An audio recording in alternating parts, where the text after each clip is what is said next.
నమస్కారం అండి. అందరికీ welcome to my YouTube channel Shri Manju spiritual. మనము లలితా సహస్రనామ స్తోత్ర నామాలకు ప్రతి పదార్థాలు తెలుసుకుంటున్నాం కదా. శ్రీ మాత్రే నమః. 323 నామము 324 నామాలకు ప్రతి పదార్థాలు తెలుసుకుందాము. కదంబ కుసుమ ప్రియ. ప్రతి పదార్థం కదంబ కుసుమములందు ప్రీతి గలది. కదంబ కుసుమాని ప్రియాని యస్య స కదంబ పుష్పములు ఇష్టంగా గలది. కాం వాతం దమ్యాతిథి కదంబ.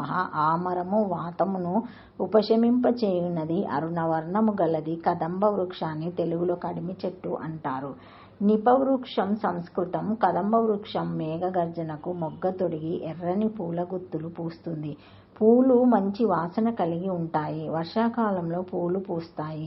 ఈ పూల నుండి వచ్చే రసము తీయగా ఉండి విషాన్ని వాతపిత్త కఫాలను అరిస్తుంది.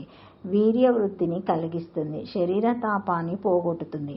లలితాదేవి కర్ణములపై కదంబ కుసుమాలను అలంకరించుకుంటుంది. అందువల్లనే ఆమెకు కదంబాగ్నారికుప్త కర్ణ పురోమనోహర అనే నామం సార్థకం.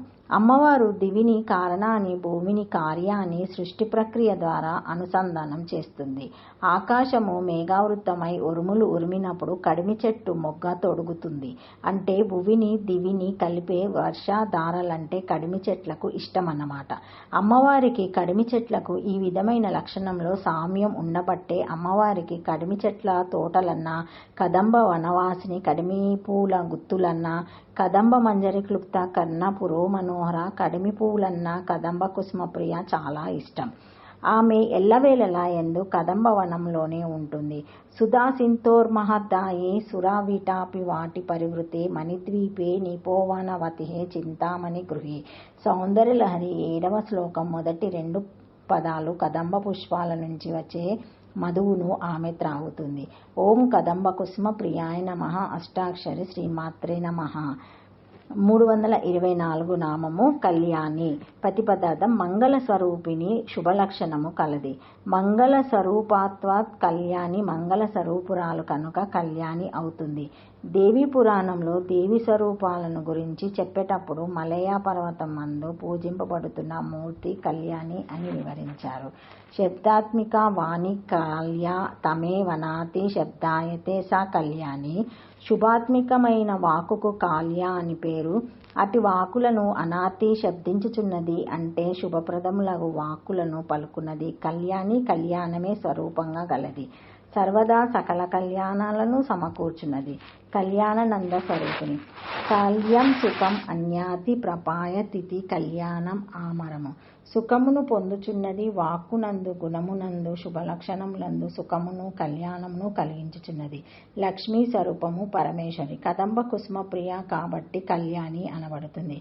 కళ్యాణమావహతు మే కమలాలయ అని కనకదార స్తోత్రంలో కళ్యాణములను, శుభములను, సుఖములను భక్తులు మాత కళ్యాణిని కోరుచున్నారు అని ఆదిశంకరులు చెప్పారు. కళ్యాణి అనే విషయము వాక్కుకే కాకుండా గుర్రాన్ని కూడా వాడుతారు. పంచకళ్యాణి చదరంగంలో రాజుకు, మంత్రికి, శకటానికి, ఏనుగుకు, బంటుకు లేని ఎత్తు గుర్రానికి ఉంటుంది.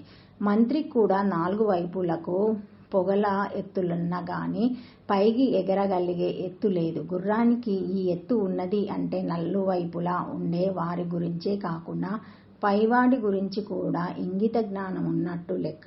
అలాంటి గుర్రం పంచకళ్యాణి అవుతుంది. పరా పశ్యంతి మధ్యమ వైఖరి అనే 4 స్థితులలో ఉండే వాక్కుకు పైన ఉన్నవాడి పరమాత్మ సంకల్పంతో కూడా సత్సంబంధం ఉంటే ఆ వాకు కళ్యాణి వాకు అవుతుంది. ఈ నామానికి సంబంధించిన అమ్మవారి అవతారం అశ్వరుడ. ఓం కళ్యాణాయ నమః. త్రక్షాకరి శ్రీమాత్రే నమః. Thank you for watching my video. Please like, share, comment, subscribe to my channel. మరిన్ని వీడియోస్తో మళ్ళీ కలుస్తానండి. Thank you. ఈ వీడియో మొదటిసారి ఎవరైనా చూసి ఉంటే తప్పకుండా లైక్ చేసి సబ్స్క్రైబ్ చేసుకోగలరని కోరుతున్నాను. బెల్ అనే ఐకాన్ బటన్ ప్రెస్ చేస్తే మా లేటెస్ట్ అప్డేట్ నోటిఫికేషన్స్ వస్తాయి. Thank you.